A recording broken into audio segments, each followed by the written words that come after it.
Bon, ben aujourd'hui, on va savoir si le gouvernement sort son fameux 49.3, l'arme fatale, l'arme qui atomise tout le reste, parce que, en fait, s'ils sortent leur 49.3, ben, ils craignent rien, quoi. Ils craignent rien parce que de toute façon, c'est inscrit dans la Constitution, le gouvernement a le droit, du fait qu'il n'a pas sa majorité absolue. Et en l'occurrence là, c'est la loi de finances 2023 et le gouvernement a tous les droits, c'est-à-dire que lui seul fait ce qu'il veut. Alors, il va sortir son 49.3. L'opposition avait déjà dit de toute façon qu'elle rejetterait la loi de finances 2023 présentée par le gouvernement.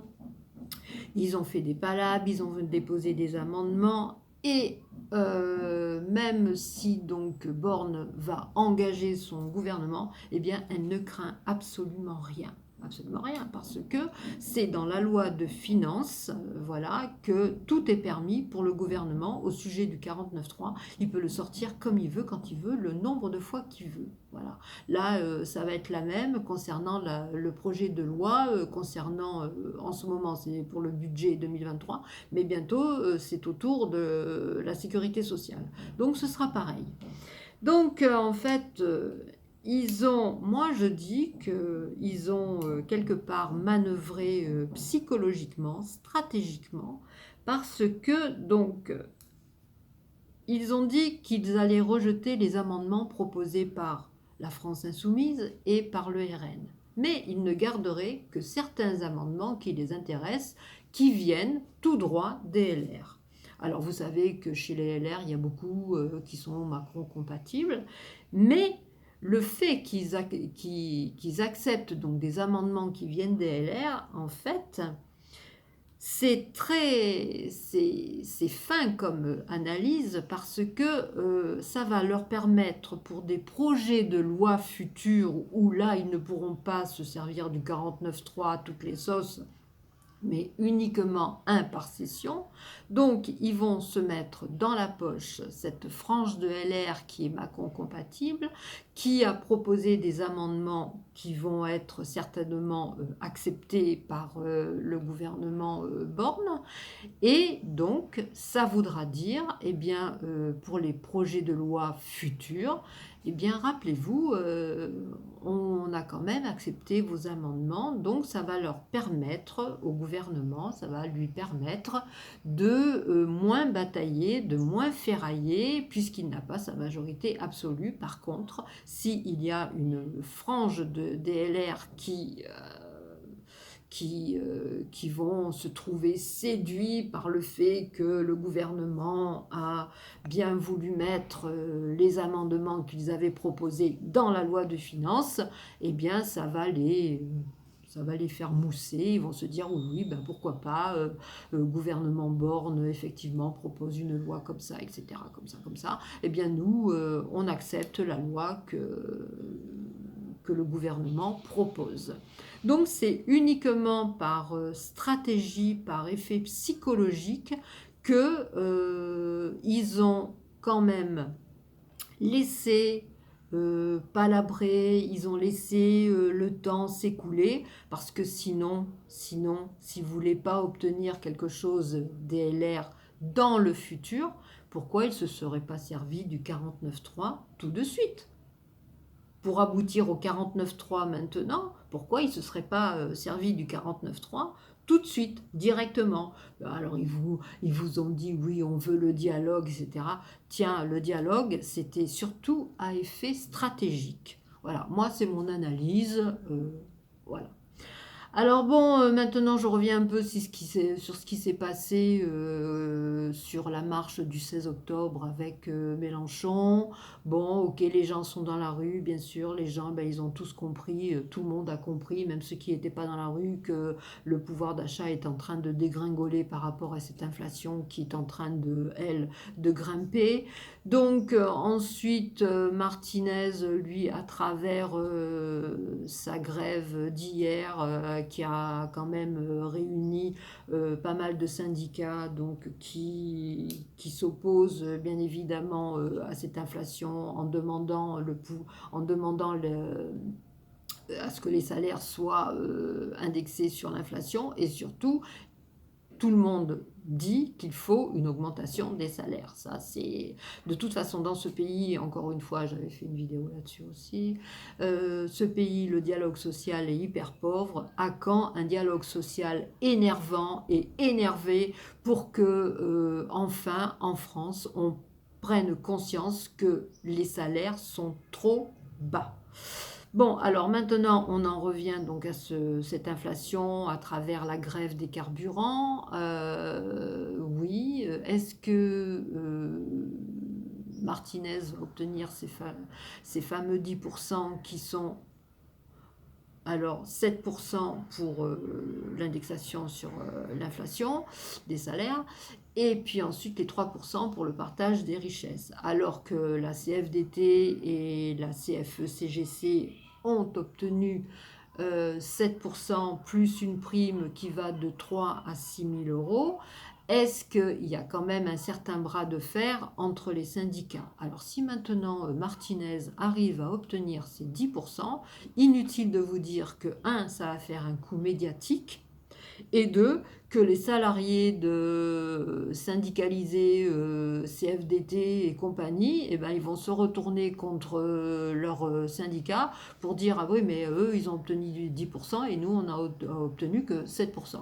Bon, peut-être que les syndicats vont leur dire oui, oui, mais on va revenir à la charge, hein, étant donné que l'inflation n'a pas fini de grimper, on va réajuster notre demande en fonction de l'inflation. Moi, je vois que ça comme ça.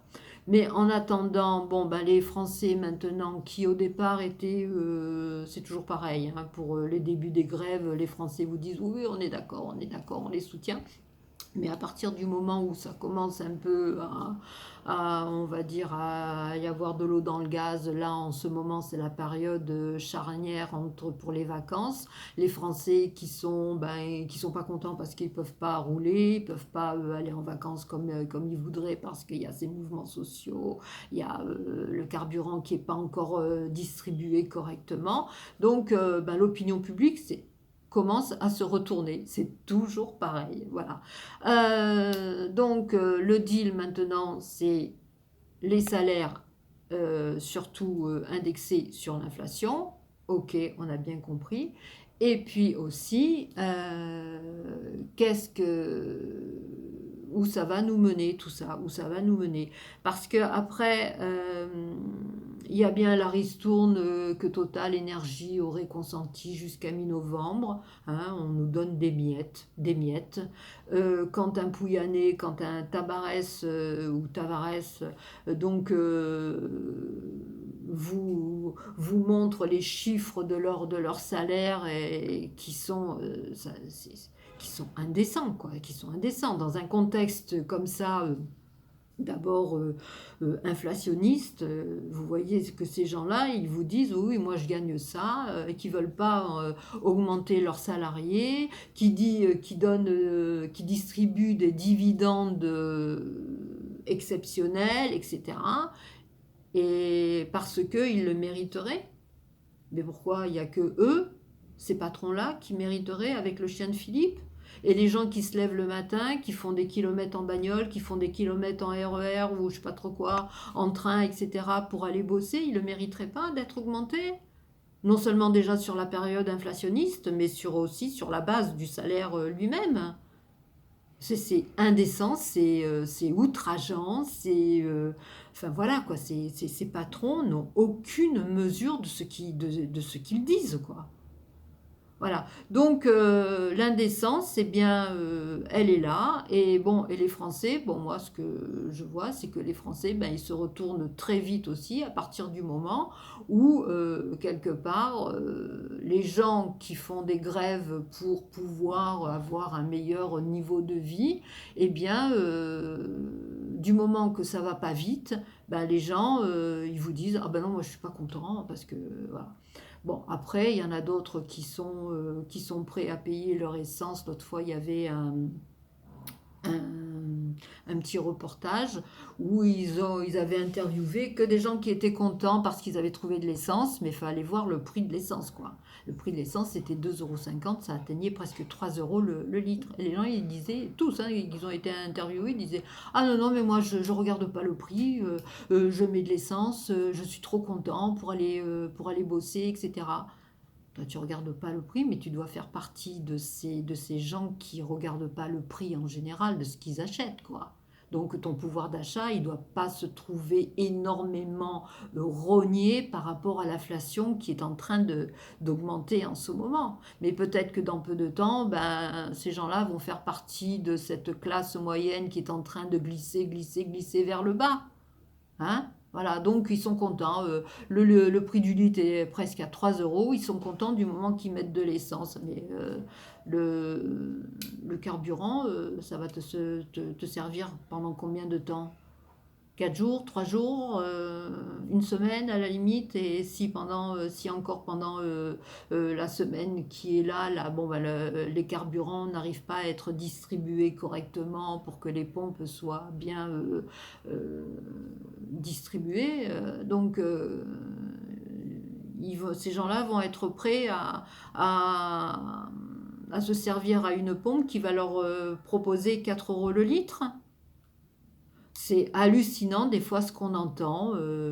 Les gens, ils sont contents. Voilà, les gens, ils sont contents. C'est comme les manifestations. Bon, ben, les manifestations, maintenant, ça marche plus trop. Parce que, ben, qu'est-ce qu'il y aurait donc à demander dans les manifestations? Puisque là, bon, maintenant, on voit bien que la manifestation, ça touche l'inflation. Mais sinon, sur le fond, qu'est-ce qu'il y aurait à demander? Il y a l'augmentation de salaire. Mais c'est tout. Donc les gens, c'est plus comme en 36, hein, quand les gens se battaient pour des conditions de travail, les heures qui passaient au travail, pour la santé au travail, etc. Donc maintenant, on est en train de rouler sur des acquis qui sont de 36, etc.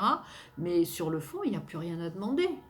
Là, c'est encore une fois, c'est l'inflation qui fait que les raffineurs montrent du doigt que justement le pouvoir d'achat est en train de baisser, de baisser, de baisser. Et les gens, parce qu'ils ne peuvent pas aller en vacances, parce qu'ils sont un peu énervés dans leur vie, eh bien, ils disent non, non, ben moi je soutiens un peu moins maintenant, etc.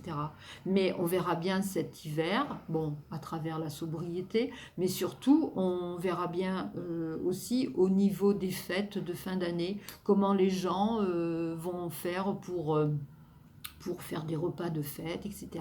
Je pense que la table va être peut-être moins abondante que les Noëls passés. Hein, voilà.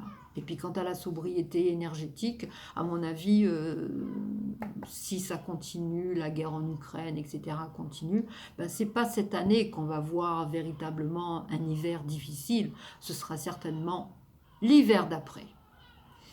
Voilà, sans compter aussi qu'il y a beaucoup de gens qui n'arrivent plus à rembourser leur PGE, vous savez, cette espèce de prêt qu'avait consenti le gouvernement pour le Covid. Donc là aussi, hein, ça va augmenter la dette, étant donné que s'il y a beaucoup de sociétés qui déposent les bilans dans les tribunaux de commerce, ben, c'est de l'argent en moins qui rentrera aussi bien pour les cotisations, c'est-à-dire pour l'URSSAF, que pour le gouvernement lui-même.